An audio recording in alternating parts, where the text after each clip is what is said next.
الحمدللہ وحدہ لا شریک لہ والصلاۃ والسلام علی من لا نبی بعد۔ قربانی کے جانور عمدہ ہو، خوبصورت ہو، بہتر ہو، اچھا ہو، گوشت لذیذ ہو، جتنا اچھا ہوگا اتنا بہتر ہے۔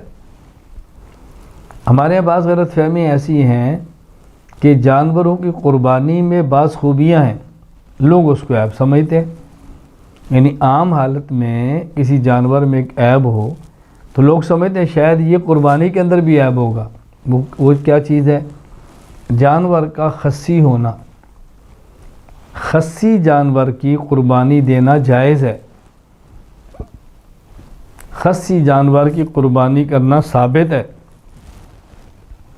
سنن ابی داؤد میں ہے، ذبح النبی صلی اللہ علیہ وسلم یوم الذبح، رسول اکرم صلی اللہ علیہ وسلم نے قربانی والے دن ذبح کیا۔ کس کو؟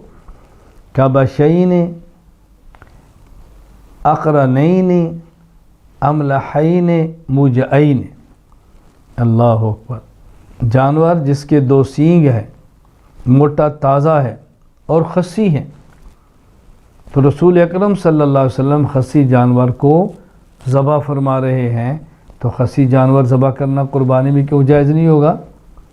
اور عجیب تر بات یہ ہے کہ حضرت امام اعظم ابو حنیفہ رحمۃ اللہ علیہ فرماتے ہیں ان الخصی اولا لأن لحمہ ألذ وأطیب۔ سبحان اللہ۔ فرمایا وہ جانور جو خصی ہے اس کا قربانی میں ذبح کرنا اعلیٰ، افضل اور بہتر ہے۔ کیوں؟ لأن لحمہ ألذ وأطیب۔ اس جانور کا گوشت لذیذ بھی ہے اور اس جانور کا گوشت اچھا بھی ہے، مزیدار بھی ہے، ستھرا بھی ہے، لہذا ذبح کرنا چاہیے۔